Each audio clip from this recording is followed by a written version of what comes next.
ಒಂದು ಹಕ್ಕಿ ಹೇಳುತ್ತೆ, ನಾನು ಈ ಮನೇಲಿ ಮನೆ ಕಟ್ಕೊತೀನಿ, ನೀನು ಆ ಮನೇಲಿ ಮನೆ ಕಟ್ಕೋ ಅಂತ.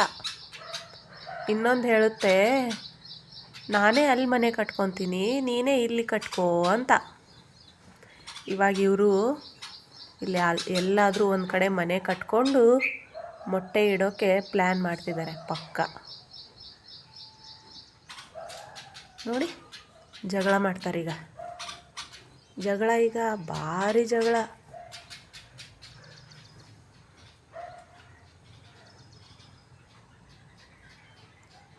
ದುಡ್ಡು ಕೊಟ್ಟು ಪಕ್ಷಿ ತರೋದಕ್ಕಿಂತ ಅದೇ ದುಡ್ಡು ಕೊಟ್ಟು ಪ್ಲ್ಯಾಂಟ್ಸ್ನ ತೊಗೊಂಡು ಬಂದು ಮನೆ ಹತ್ರ ಒಂದು ಚಿಕ್ಕದಾದ ಪುಟ್ಟದಾದ ಗಾರ್ಡನ್ ಮಾಡಿಕೊಂಡ್ರೆ ಪಕ್ಷಿಗಳು ತಾನಾಗೇ ಬರುತ್ತೆ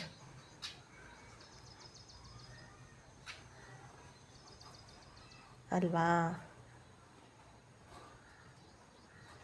ಎಷ್ಟು ಚಂದ ಅಲ್ವಾ? ಇದೆ ಅಲ್ವಾ ಒಂದು ಪಾಸಿಟಿವ್ ವೈಬ್ ಅಂದರೆ ಮನೆಗೆ.